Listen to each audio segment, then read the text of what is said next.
kaibigan, kalyabi, mayroon ka bang problema?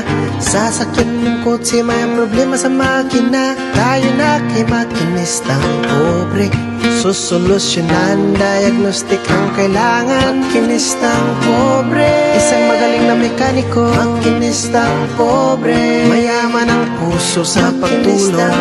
Mag-subscribe na kayo. Mag-subscribe kay Makinistang Pobre.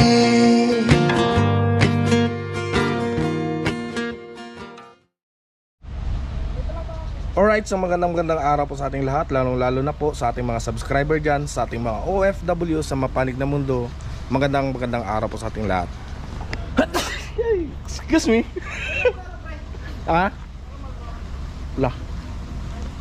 Alright, so ito mga kalyabe, dahil nga sa nakita niya, yan, parehas po ito. Itong model nito at saka model nun is same na same. So nakita niya na nagkaroon ng oil sludge yung sasakyan na yan. Napanood niya sa ating video.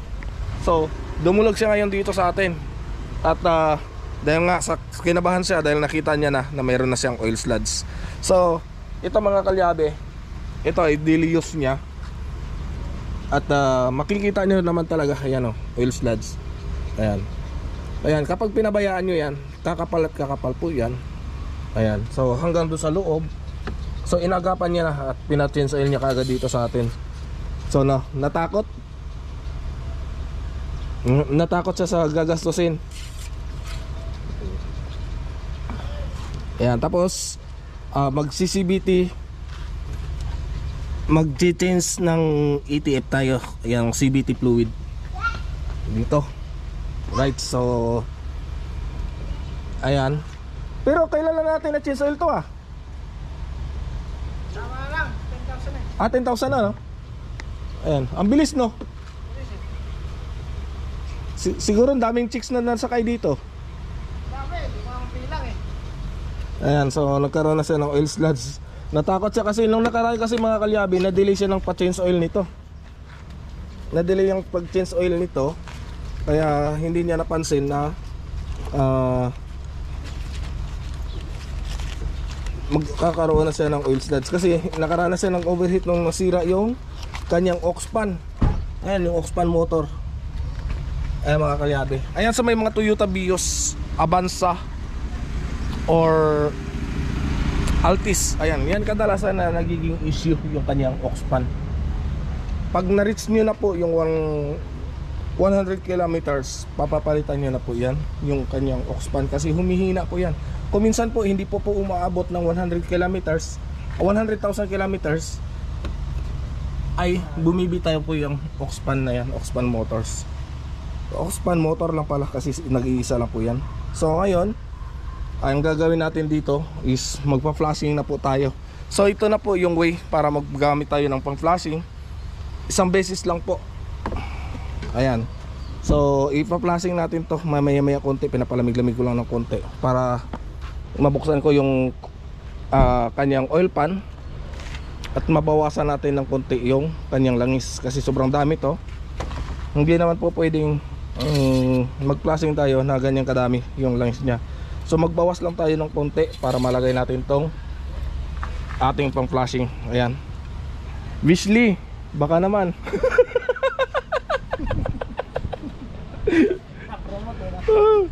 Ayan, so magagamit tayo ng pang flashing natin. So ito mga kalyabe, kapag nakikita natin na medyo nagkakaroon na siya ng mga oil sludge na ganito, saka po tayo nagpa-flashing ng ating makina. So hindi naman lagi-lagi, pero minsan ang ginagamit ko po sa pag-flashing nito mga kalyabe is diesel na ano lang na fuel. Yung diesel, yan lang po nilalagay ko diyan at linis na linis po 'yun. Saka binabanlawan ko ng 1 litrong ordinary na langis. Pero dahil nga meron na tayong flashing, ipa-flash na natin. Wow! Pinabahan ako eh. Sting, baka naman. Kaya bago na ako pagbunod ko ng ano. Ng stick gauge, pulang-pula no? Parang may sunog eh. Sunog na. Eh kasi nakaranas ka ng overheat. Pero ang maganda nun, naagapan mo agad yon at hindi namatayan ang makina. At hindi ka rin nagbuhos ng tubig nang patay ang makina. Kung nagbuhos ka ng tubig na patay ang makina mo, patay ang bulsa. Masakit-sakit yun. Kaya mga kalyabe, dati kong kasama sa trabaho to. At dati ko rin estudyante sa pagmamaneho.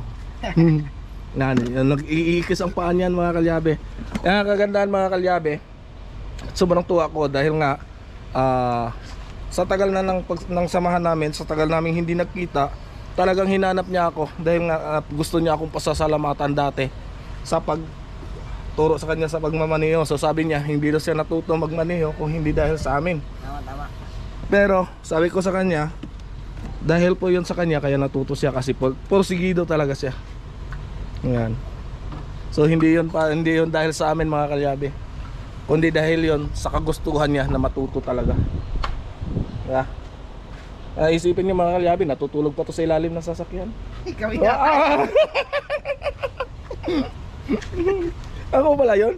Huwag mo i-booking, binubuking mo naman ako dito eh. Isipin mo mga kalyabe, ano? Parang kailan lang. Ngayon, may mga kanya-kanya na kami mga sasakyan. So, sa kanya 10, sa akin 1 lang. Asawa? Tapos, siya mga kalyabe, naka-10 panganay ako. 1 lang.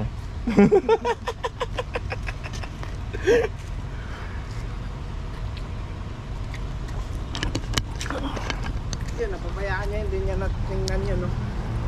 Yung isang yun. Ayun. Yan kasi yung sasakyan na yan ginamit tapos hindi na i-change oil. Siguro 1 taon lang gamit tapos hindi change oil, pinarada. Kaya namuo yung sludge. Tandaan mo yung ito, yung ganito, Oo. pag in-standby mo yan, mamumuo yan, titigas yan. Yun ang magiging oil sludge. Pero may mga ganyan, warning na yan. Warning na to, agapan mo na to. Kaya yan, malinis, nakita mo yan. Ngayon, pagbukas mo pa lang ng ganito, kitang-kita mo. Kaya nga, ginanto ko kanina, sabi ko parang iba to Ginanon ko siya. Wala ka pang dapat pangamba dito. Hindi, maganda na yung maaga. Mas maganda na yung maaga pa. Masakit sa bulsa. Mahirap eh. Masakit sa bulsa. Kaya pa-release na rin yung makina niyan. Isa na nga lang tayo nagkasasakyan eh. Minsan lang magkakasasakyan tapos ganyan pa, no? Iyak pa, no? Oo. Ayan, right. So update ko na lang kayo mamaya konti mga kalyabe. Alright mga kalyabe. So yan, oh. Papakita ko sa inyo. Magbawas muna tayo ng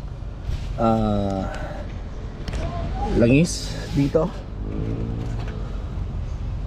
Right, so 14 lang na liyabi to.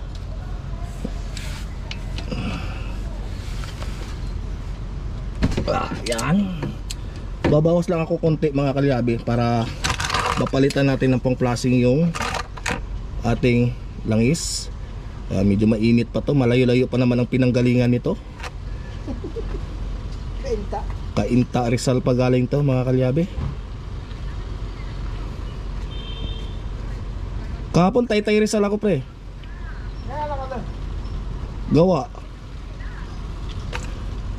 Ayan.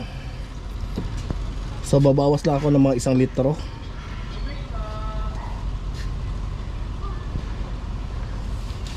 Right. Outs. Mainit.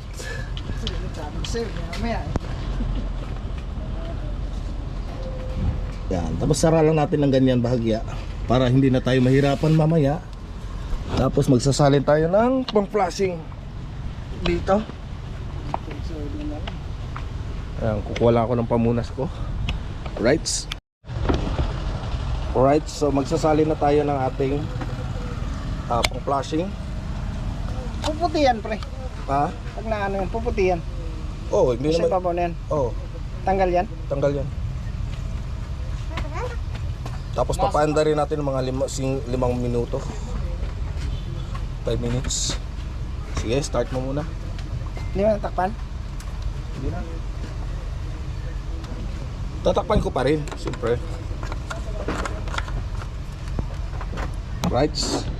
So papanda rin lang yan. Sige.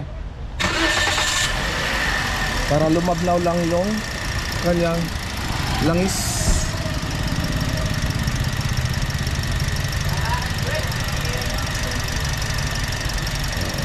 Idle, may ano lang po mga kalyabe, hayaan nyo lang na naka-idle siya mga 5 minuto.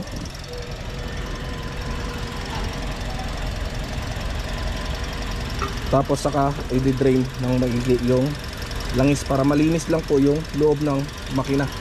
So ito kasi is ano po ito, talagang pang plus po ito para matanggal yung mga oil sludge or yung pamumuo ng langis doon sa ating makina. Akala ko mabubuksan na eh. Hindi. Manipis pa yan. Manipis pa yun. Naagapan mo pa eh. Ano, kung makapal na yun, di tumirik na ako. Baka gano'n na mangyari sa'yo.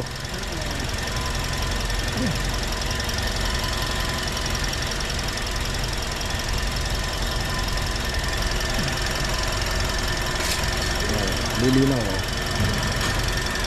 Ang pula na lang is pumutok.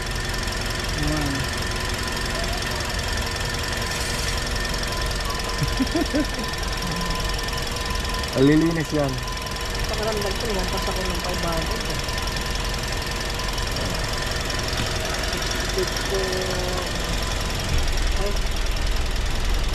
Tapos ito, lilinisan pa to.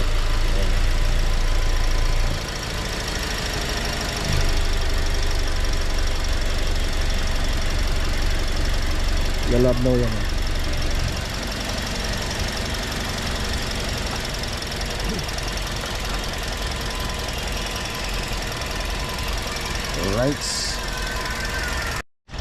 Right mga kalyabe.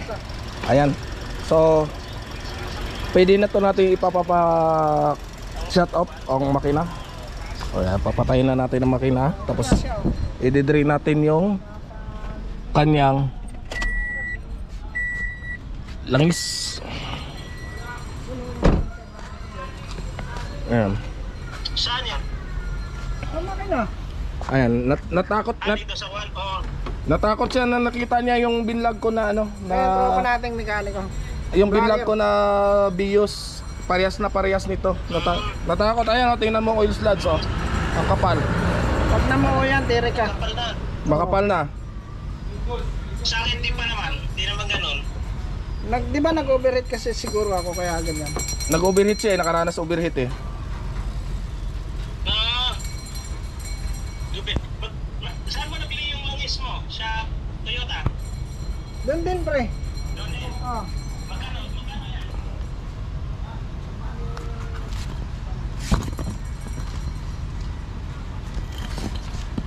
Right, so magdi-drain na tayo. Ito. Diretso na po mga kalyabe. Ayan, diretso na natin to.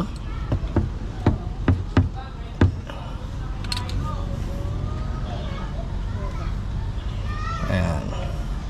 Medyo mainit lang to. Tinitiis-tiis ko lang ng daliri ko yung init. Ayan.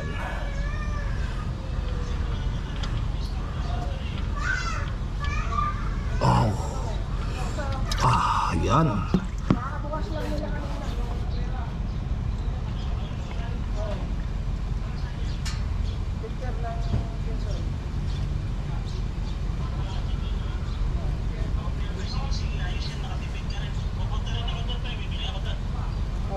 Kasi magkano sa kasa, magkano sa lasa yan?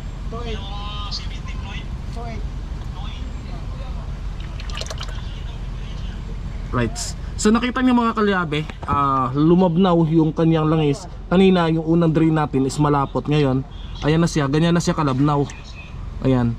So ngayon, gagamit tayo ng compressor. Ayan. Hindi po ako gumagamit ng hindi po kung ano-ano yung gamit natin, kundi compressor lang, tapos ginagamitan natin ng pansala mismo ng hangin para hindi pumasok ang tubig dito sa loob ng makina. Right, so yan, napakalabnaw na ng kanyang langis. So, sunod natin dito mamaya is yung kanyang ATF. Ayan, so ito naman mga kalyabe, CVT transmission fluid ang gamit. So, tandaan po natin mga kalyabe ha, kapag bumili po tayo ng sasakyan, tandaan natin, alamin natin kung anong klaseng pagka automatic yung ating transmission. Kasi tatlong klase po yan mga kalyabe. Yung ordinary na pagka transmission at saka itong ating CVT transmission, automatic transmission. At yung isa naman mga kalyabe ay DCT or dual clutch transmission na automatic. So ayan mga kalyabe. Ito, bahala na ako dito mamaya. Ayan. So i-drain natin na to.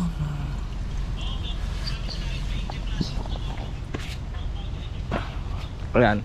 So flushing. After flushing nito mga kalyabe, saka natin to bubugahan ng hangin at lilinisin din itong ating oil cap. Tindahan lang pre, naubusan sila dito. Ayan. Oil cap. Tindahan lang ako nakabili. Sabihin mo lang pang plastic. Alright. Ayan, so update ko na lang kayo mamaya konti.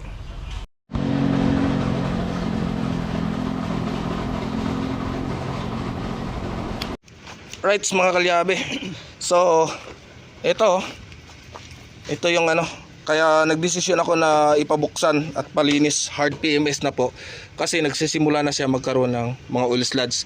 So kung hindi ito agakapan mga kalyabe, ito kakapal to ng kakapal. Ayan. Ito yung sinasabi ko sa iyo na kapag pinatay mo, pag pinatay mo ang makina, ito titigas yan eh. Yang ano na to, itong tumitigas. Yan. Ganyan lang dapat ang kulay niyan. Kapag pinahinga mo yan ng ilang buwan, titigas yan. Pag tumigas yan, yan na po, yan na yung magsimula yung barado yung oil passage. Tandaan mo ha, may oil passage yan ha. Yan. Yan dito. Kapag nagbara yan, mama. Ayan mga kalyabe. Ayan oh, kapal oh. Yan. Dito magsisimula yung oil sludge. Ito yung kanyang crankshaft sensor, lilinisin din natin to mamaya. Ayan, dumi na. So kapag once na kasi mapuno yan ng oil sludge, is magmamalfunction na po yung ating crankshaft sensor. Ayan. Rights. Ayan, shout out sa mga Grab partner. Ayan, katulad nitong aking kumpare. Ayan. Shout out po sa inyo. Sa mga bios. Ayan. So, bakit pagdating ng on or before ng 100,000 kilometers na takbo ng ating sasakyan, bakit kinakailangan natin ng hard PMS? Kasi para maiwasan natin yung ganitong senaryo. Yung mamumuo yung langis na to. Ito. Pag once kasi namuo yan mga kalyabe, ang hirap na po niyan nilinisan. Katulad nga ng ginawa ko, yung itong Toyota Vios din. Ayan. So kung nakita nyo, panoorin nyo yung vlog ko dyan. Dahil yun, sigurado magugulat kayo sa kapal ng oil sludge nun. Ayan. So ang katapat lang yan is diesel. Huwag po tayong gumamit ng gasolina kapag dyan sa loob ng makina. Diesel lang. Napakaganda ng panlinis sa makina. Ayan. So ginamitan ko na yan ng pang-flashing. What if kung hindi ko pa ginamitan kanina ng pang-flashing yan? Mas makapal yun. Kaya pala kulay brown na kagad yun. yung ano, yung langis. Ayan o. Ang kapal nito mga kalyabe. Kapag namuo yan. Ang kapal niya no.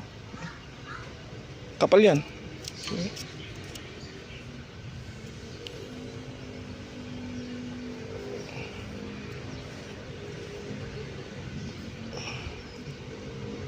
Ano?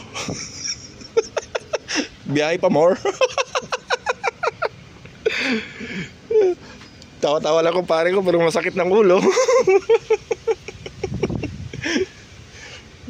Buti nga, napansin ko kaagad. Ay, kung natuloy ka lang ako niyan. Kung hindi mo napanood yung video ko, Wala. Biyahe lang. Walang iya. Buti na lang pala na i-upload ko sa aking Hindi, Facebook. may schedule na rin ako bukas sa'yo, di ba? Oo, Change oil. Inside. Papansin mo na rin yan. Utik na yan, no? Ay. Pagbukas mo pa lang ng stick eh, kung hindi ko nabuksan kanina. Hmm. Makikita mo doon pre, parang ganito. Parang ganito. Namumuo na nga eh. Stick. Pwede pa naman.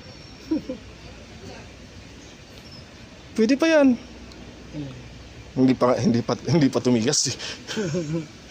Kung na-stack yan. No? Kung na-stack mo to, sigurado yan. Ayan. Grabe, kapal yaks. Mga kalyabe, oh. Pumuti lang to dahil pinunasan ko ha. Ganito yung kulay niya kanina. Oh. Ayan. Ganito rin yung kulay niya eh. Oh, diyan punasan ko. Oh.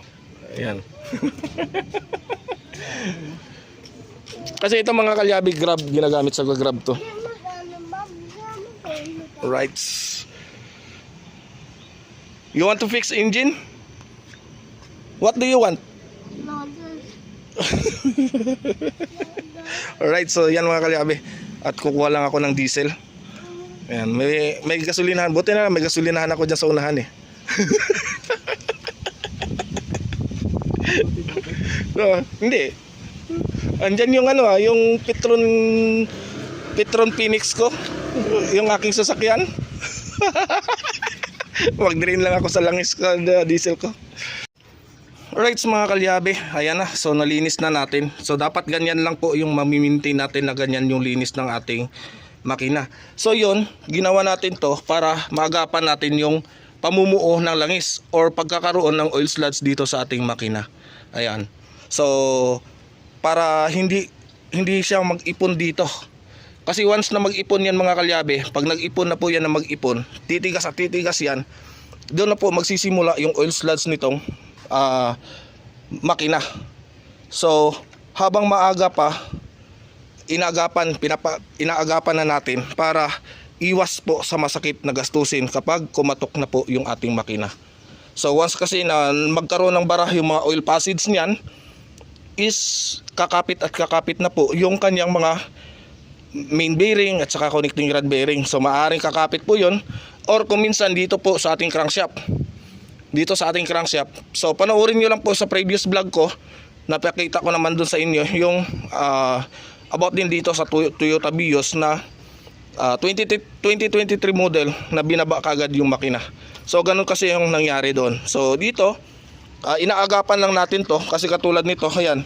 Ayan, kung napapansin nyo habang tumatagal, namumuo siya, oh. Ayan, oh. Ayan. Kapag natutuyo, kita nyo? Kita mo? Tumitigas. Ayan, yan ang inaagapan natin para hindi siya kakapal at hindi mamuo yung oil sludge na sinatawag natin.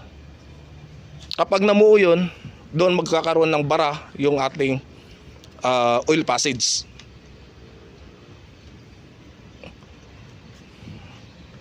At ito, ginhawa sa makina na ganito siya kalinis. Hindi hirap yung langis, hindi lalapot agad.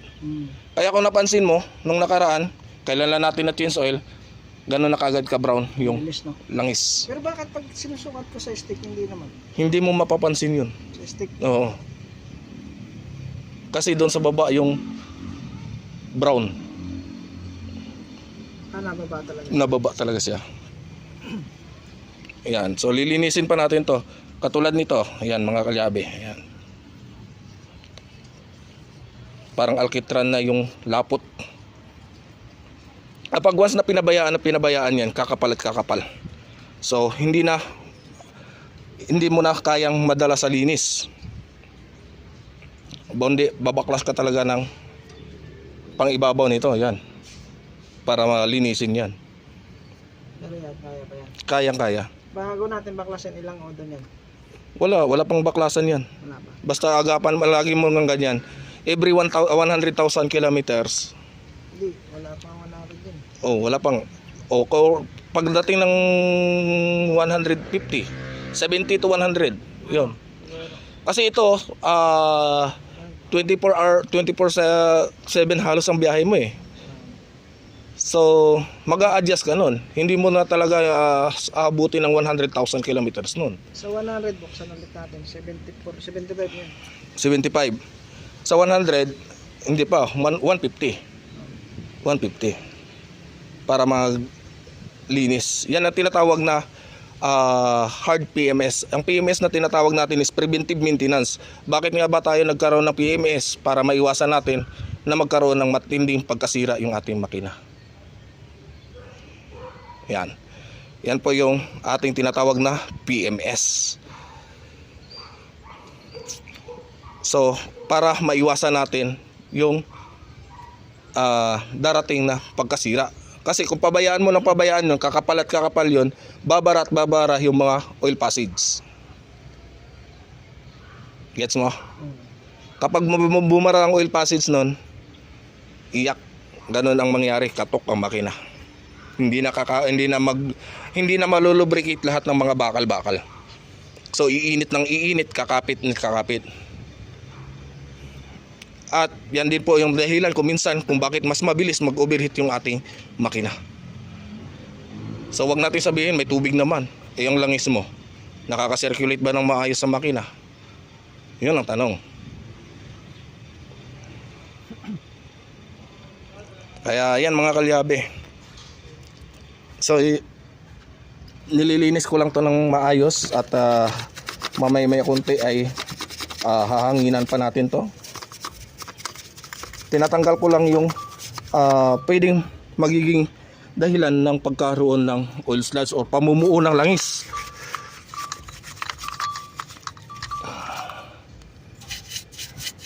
Ayan, wag po kayong gumamit ng gasolina dito mga kalyabe ha. No, hindi po ako gumagamit ng gasolina dito sa makina na to.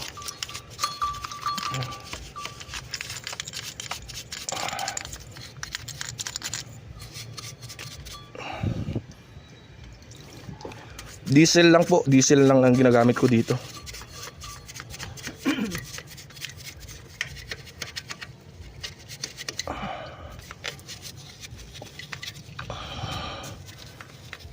At saka ikumpara mo yung hatak ng makina mo mamaya pag pinaandar mo.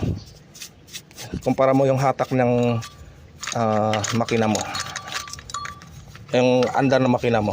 Unang andar nito medyo maingay. Ganun. Kasi papalit siya ng panibagong langis. Hindi pa aangat ang langis nun. Tsaka pag unang andar, huwag mo kaagad i-revolve. Hayaan mo lang siya naka-idle or naka-minor. Hindi, buhayin mo na natin mamaya. Oh, bakit? Parang hindi andar. Andar pa kaya to? Andar, siyempre.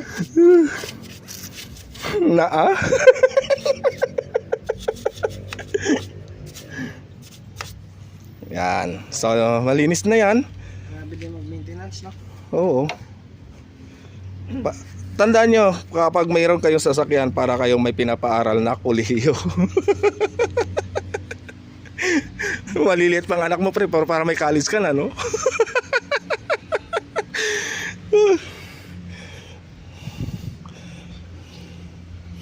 Ayan, lilinisin natin ito maigi.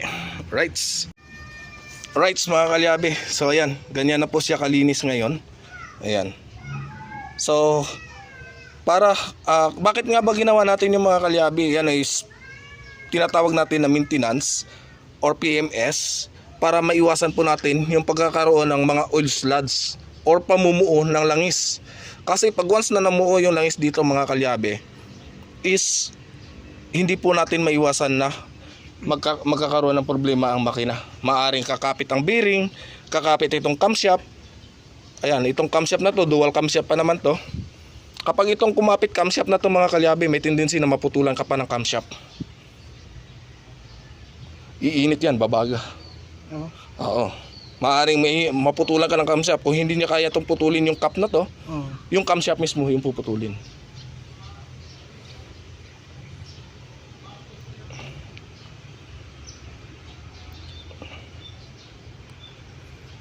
Sa susunod kasi, huwag kang inom ng kape. Nakita mo lang ang video ko na kinabahan ka tuloy. Hindi tuloy tayo, paano tuloy ako magkakapera ng malaki dito? Parang yan, sinisi yung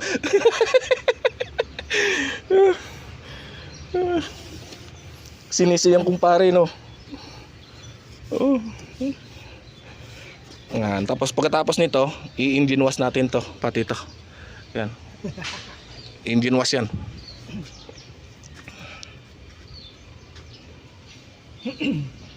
Medyo patuyo-tuyuin ko lang siya ng 1/4. Tapos saka natin ikakabit ulit yung valve cover. Ayan. Huli na natin yung doon sa ETF sa mahirap pa isabay-sabay. Baka hindi natin matapos agad, sulo lang tayo. Ayan, mambabae pa kasi ito pagkatapos nitong gawa.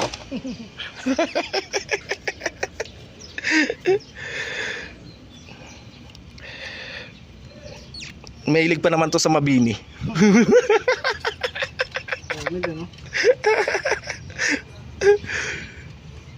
Sabihin ng viewers ko, bakit alam na alam to ni Maki?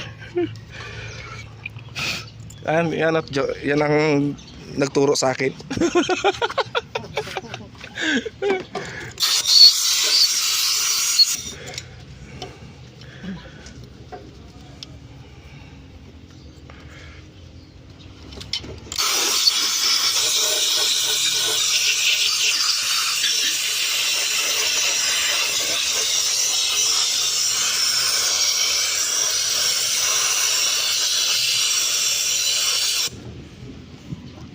Alright.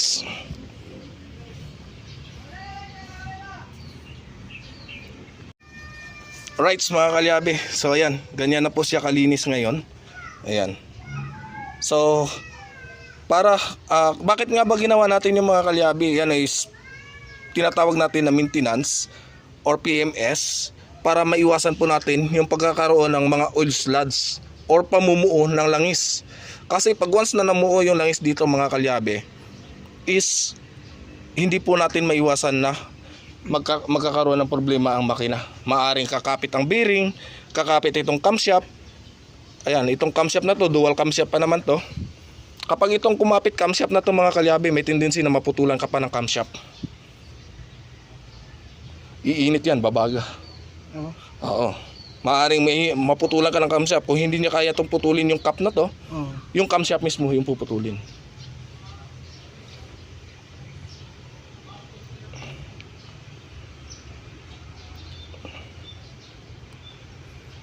Sa susunod kasi, huwag kang inom ng kape. Nakita mo lang ang video ko na kinabahan ka tuloy. Hindi tuloy tayo, paano tuloy ako magkakapera ng malaki dito? Parang yan, sinisi yung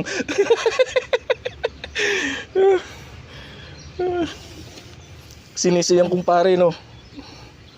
Oh. Yan. Tapos pagkatapos nito, i-engine wash natin to, pati to. Yan. Engine wash yan.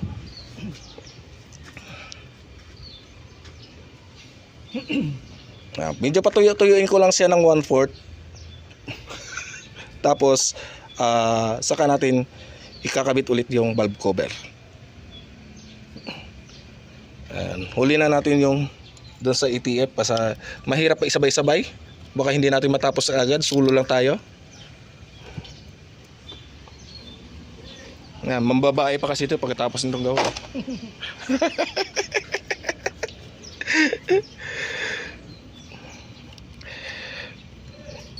Mahilig pa naman to sa mabini.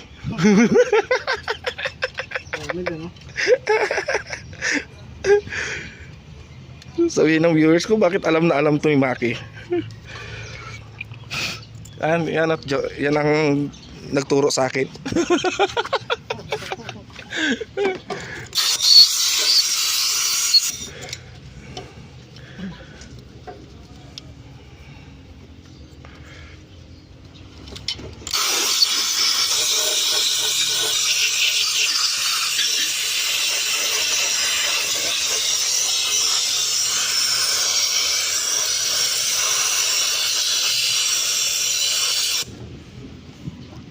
Alright.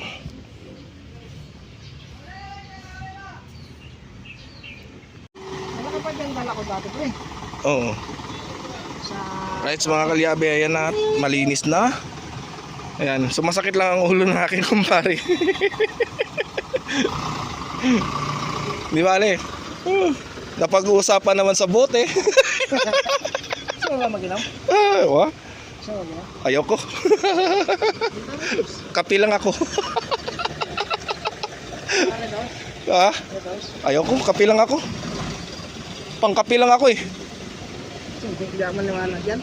Pangkapi lang ako. Nung New Year, napasubok ako sa pundador eh. Hayop na santosidad na to eh. Binigyan ako ng pundador. Napainom tuloy ako. Napahayop tuloy yung santosidad. Dati Leia, shout out. Naubos mo, naubos mo. Hindi. Dalawang shot lang ako. Nangatin ng katawan ko. Buong katawan. Tigil. Ay, bagay sa'yo, gin. Tutik na yan. Gin man siya. Huwag na. Ito sa kalyabe. So papahingaan muna natin ng 1/4. Baka mamaya pagkalahati na pinahingaan natin, matatagalan eh. Pangiti-ngiti lang, masama lang loob niyan. Right, so nga kalyabe. Ayan na, so nakabit na natin to. Ayan. So mamaya ay i-engine wash natin to para balik sa alindog na naman ang makina.